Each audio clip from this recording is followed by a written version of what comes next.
오늘 우리가 함께 있는 말씀은 마가복음 10장의 내용입니다. 이 마가복음 10장까지 이제 쭉 보면 예수님께서 갈릴리 중심으로 사역하시다가 이제 이 마가복음 10장이 끝나면서 예루살렘으로 이제 향해서 올라가시게 되는 그 과정이 소개가 됩니다. 그리고 11장부터 마지막 장까지는 예수님의 한 주간 그리고 부활 이후에 이제 승천하시게 될 때까지 있게 되는 그런 내용들에 대해서 집중적으로 소개를 해주고 있습니다.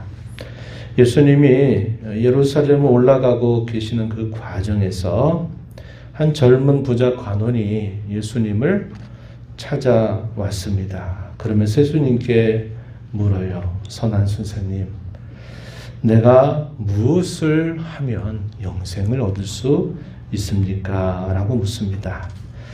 이 물음이 그냥 단순히 그냥 묻는 물음은 아닐 것입니다. 이런 물음 속에는 그가 여태까지 하나님을 섬겨온다 말하면서도 그의 마음속에 깊은 곳에 자리 잡고 있는 어떤 확신, 자신이 정말 이런 영생을 얻을 수 있겠는가 하는 것에 대한 그런 의문을 가지고 예수님께 나와서 묻는 질문이라 하겠습니다. 이런 질문을 던지는 것 자체가 대단히 종교적인 사람이구나 하는 것을 우리가 알 수 있어요. 그리고 예수님과의 대화를 통해서 확인하는 내용은 이 사람도 참 순수한 유대인이구나 라는 것을 알게 돼요. 그러나 예수님 그것만으로 부족하다는 사실을 대화 가운데서 말씀을 하시게 됩니다. 예수님 먼저 그에게 말씀하시죠. 내가 계명을 다 알고 있지 않느냐. 이 계명을 잘 지켜라. 이런 말씀을 먼저 하십니다. 그랬더니 이 젊은 부자 관원이 뭐라고 답변하냐면 예, 선생님, 그것은 제가 어려서부터 늘 지켜왔던 말씀입니다. 이렇게 답변을 합니다. 그랬더니 예수님이 또 하나 말씀하시죠. 너에게 한 가지 부족한 것이 있다. 그 한 가지 부족한 것을 내가 잘 알고 지키게 된다면 내가 원하는 것을 얻을 수 있다. 이런 대답을 하시게 됩니다. 우리가 읽었던 말씀 중에요. 21절 말씀에 이 청년에 대한 대답에 대해서 예수님이 진심으로 그를 위해서 하신 말씀이 표현됩니다. 21절에 보니까 그를 보시고 사랑하사 이르시되 이렇게 표현했어요. 그에게 무엇이 정말 부족한 것인가 하는 것을 진심으로 가르쳐 주시기 위하여 예수님께서 사랑하시는 마음으로 그에게 일러 주십니다. 뭐라고 얘기하십니까? 내가 가지고 있는 것을 다 팔아서 가난한 자들에게 주라. 그리하면 하늘에서 보화가 내게 있을 것이고 그런 다음 너는 나를 따르라. 이렇게 예수님이 말씀을 하십니다. 그런데 이 예수님의 대답 속에는 깊은 진리가 있어요. 그게 뭐냐면 한 가지 부족하다. 그런데 사실 이 한 가지 부족하다고 여기는 것이 그에게 있어서는 전부가 된다라고 말할 수 있는 것입니다. 자신 어릴 때부터 유대인으로서 계명을 잘 지켜왔다 하는 것에 대해서는 유대인들의 가르침에 따르면 그 말이 거짓말은 아닐 것입니다. 그런데 한 가지 부족하다 이렇게 말하는 것은 그것만 하면 된다 이런 말씀으로 대답하시는 것 같지만 사실상 이 청년은 이것 한 가지에 그의 삶의 모든 것이 다 걸려 있었다고 하는 겁니다. 그래서 예수님은 이걸 말씀하세요. 우리가 복음서의 수많은 기록들을 읽어오면서 이렇게 대답하시는 경우는 거의 없는 일이에요. 예수님은 우리가 뒤에서 보지만 이 맹인이었던 바디메오의 태에서 내 믿음이 너를 구원했다 이렇게 말씀을 하실 때 많은 걸 요구하지 않았어요. 그의 마음속에 어떤 생각을 가지고 있나를 보시고 내가 지금 가지고 있는 것, 내가 믿고 있는 그 믿음이 너를 구원한다 이렇게 말씀하시면서 그가 가진 믿음을 격려하고 칭찬하시거든요. 그런데 이 부자 젊은 관원에게 그렇게 말씀하시는 것은 한 가지 부족한 것 같지만 사실 그 한 가지에 모든 게 다 걸려 있는 거예요. 사실 따져보면 우리가 세상을 살아가면서 지금도 수많은 사람들은 이거 하나면 된다고 생각하죠. 뭡니까? 재물이 있으면, 돈이 많고 소유가 많으면 내 인생살이 모든 문제는 다 해결된다고 말하고, 또 실제로 그렇게 믿고 살아가는 사람들이 수많은 사람들이 있다고 하는 겁니다. 그래서 우리가 누차 확인하는 것처럼 구약에서 이런 물질신에 대해서 만몬신이 있었어요. 그래서 이 만몬신을 따르는 것이 이것이 하나의 하나님 자리를 대신할 만큼 큰 일임을 주께서도 말씀하셨어요. 우리가 잘 아는 산상순 6장, 마태복음 6장을 보게 되면 너희가 두 주인을 섬길 수 없다. 하나님을 섬기든지 재물을 섬기든지 너희가 두 개 중에 하나를 택해야지 두 것을 다 섬길 수는 없다. 이렇게 예수님이 대답을 하신 것입니다. 예수님의 많은 대화 속에서는 그렇게 예수님과 만나 대화하는 사람에게 가장 문제가 되는 것이 무엇인가를 짚어서 그것을 말씀하시는 겁니다.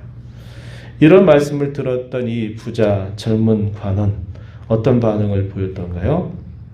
22절 말씀 우리가 읽은 대로 보니까 재물이 많은 거로, 재물 때문에 이 말씀으로 인하여 슬픈 기색을 띠고 근심하여 갔다. 예수님께 찾아왔던 그 걸음은 결국 빈손으로 돌아가게 되는 일이 있게 되었다. 이렇게 말씀을 하는 겁니다. 그런데 이제 그 이후의 결과에 대해서는 성경이 침묵하기 때문에 이 말씀을 듣고 그가 그렇게 했는지는 알 수 없어요. 그러나 그 젊은 부자 관원에게 있어서 가장 결정적인 것은 바로 거기에 있었던 것임을 우리가 보게 돼요. 그러면서 예수님께서 떠나간 그 뒷자리에 예수님 곁에 있는 제자들에게 말씀하십니다. 얘들아, 하나님 나라 들어가는 것이 참 어렵다. 특별히 부자들은 더 어렵다. 이런 말씀을 하세요. 이것은 보편적인 말은 아니죠. 모두에게 해당되는 말은 아니다 하는 겁니다. 모든 부자들은 다 하나님 나라에 못 들어간다. 그런 말이 아니란 말이죠. 그러나 현실적으로는 이 문제에 걸리게 되면 현실적으로는 하나님 나라 들어가신 것이 참 어렵다. 이렇게 말씀을 하신 것입니다. 제자들이 근심할 수밖에 없어요. 아니, 저렇게 존경받고 저렇게 돈 많고 어릴 때부터 유대인으로 하나님을 경외하는 저 사람이 하나님 나라에 저런 형식으로 들어가기 어렵다고 말하면 과연 누가 하나님 나라에 들어갈 수 있는가 의문이 생겼어요. 근심하면서 예수님께 묻습니다. 예수님 대답하시죠. 사람으로서는 할 수 없다. 그러나 하나님으로서는 다 하실 수 있다. 이렇게 대답을 하십니다.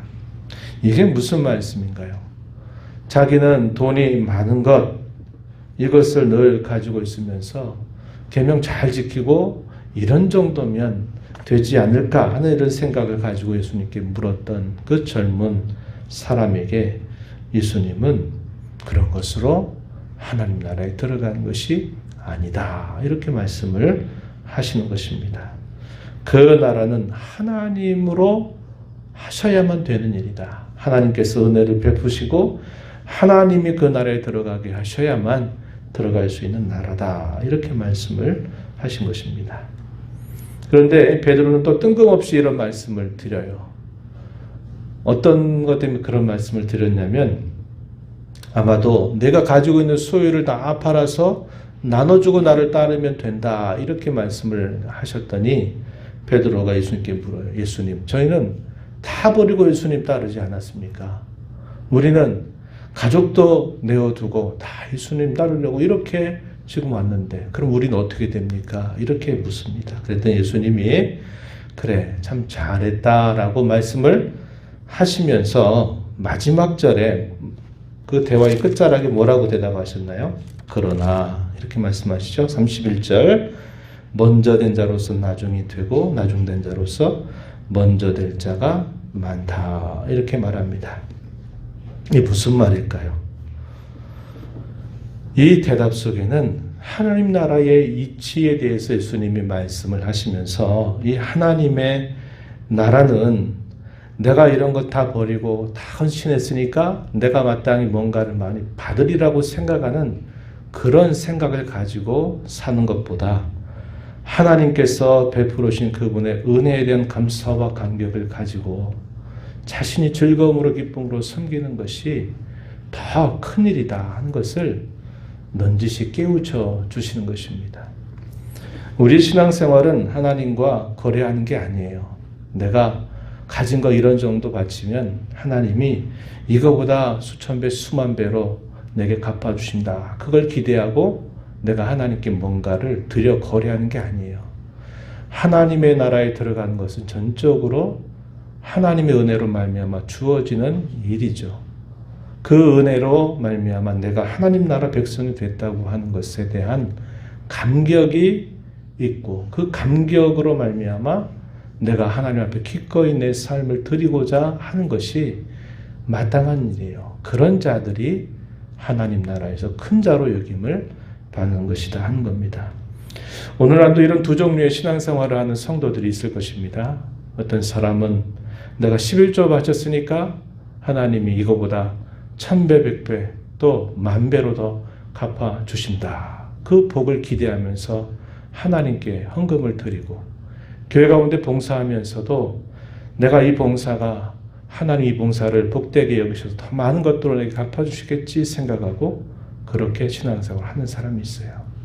그러나 이런 신앙생활은 주님이 참 기뻐하시는 신앙생활은 아닌 것입니다. 어떤 신앙생활일까요?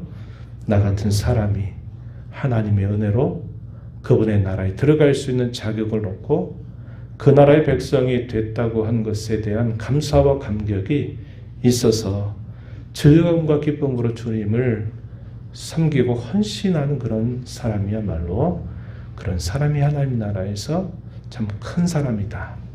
이런 사람을 하나님이 기뻐하신다 하는 것을 우리가 꼭 기억해야만 한다 하는 것입니다.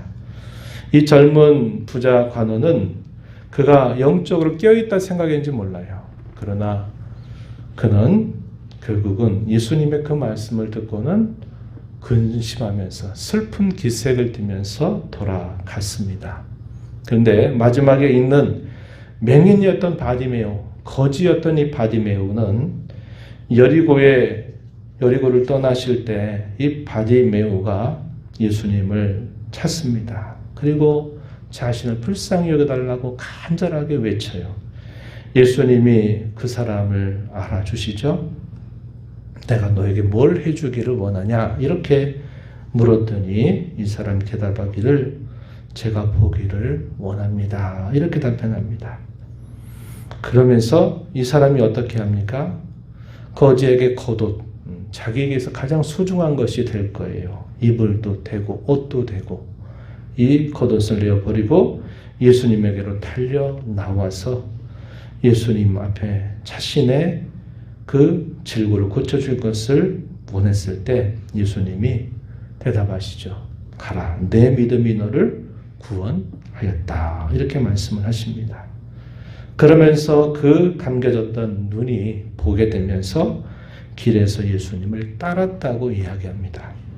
22절에 읽었던 이 말씀과 이 마지막 절에서 있는 이 말씀은 대조를 이루죠. 젊은 부자 관원은 슬픈 기색을 띠고 예수님께 찾아왔다가 예수님으로부터 돌아서서 자기의 길을 가게 되지만 거지였고 또 맹인이었던 이 바디메오는 그가 치유를 받게 되고 난 때로부터 그리스도를 따르는 그런 삶으로 변화되는 것을 보게 돼요. 육체적으로 밝으면서도 영적으로 어두운 사람, 그러나 육체적으로는 어두웠지만 영적으로 깨어있는 사람, 이것이 대조를 이루고 있는 것을 보게 됩니다. 오늘 우리가 이 말씀을 보면서 하나님 나라에 들어가게 된 그 복이야말로 우리 인생의 가장 큰 복임을 기억하면서 우리 남은 생애 동안 내가 어떻게 하면 그 은혜에 대한 감사로 주님을 섬길까 하는 것을 다짐하면서 또 이 하루를 살아가시길 바랍니다. 영적인 눈을 뜬 그런 모습으로 또 이 하루를 주님과 함께 복되게 동행하면서 살아가시는 날이 되기를 진심으로 바랍니다. 하나님 아버지 감사합니다. 또 지난 밤에도 또 비가 많이 내리는 가운데에서도 또 저희에게 생활을 허락하시고 새벽을 깨워 주 앞에 저희의 걸음을 인도하여 주신 것을 감사드립니다. 주 앞에 나와서 오늘도 말씀하시면서 저희의 걸음을 인도하시는 주의 음성을 잘 듣게 하시고 또 잘 따라서 이 하루를 주와 동행하는 복된 삶을 살아가는 저희들 모두가 되게 해주시기를 원합니다. 하나님의 나라는 재물이 많다 해서 가는 것도 아니며 지식이 많다 해서 내 행위가 하나님 앞에 받을 만해서 가는 것도 아니라 오직 하나님의 은혜로 말미암아 가는 나라임을 다시 한번 배우며 저희가 이렇게 허물 많고 연약하고 부족함에도 불구하고 그 하나님 나라에 들어가는 시민권자가 되게 해주신 것 참으로 감사드립니다. 감사와 감격 속에 남은 생애가 얼마나 될지 알지 못하지만 하나님의 은혜에 대한 감사와 감격으로 즐거움과 기쁨으로 우리 하나님을 섬겨 살아가는 저희의 삶이 되게 하여 주옵소서. 영적인 눈을 밝게 뜨게 하여 주셔서 이 세상을 살면서도 시대를 분별하고 또 신앙의 눈이 떠진 채로 주님을 기쁘시게 섬겨가는 저희들의 삶이 되게 하여 주옵소서. 은혜의 보호자 앞에 나와서 아버지 은혜 구하는 모든 심령들의 간구를 기울여 주시고 응답하여 주시기를 바라고 예수님 이름으로 기도하옵나이다. 아멘.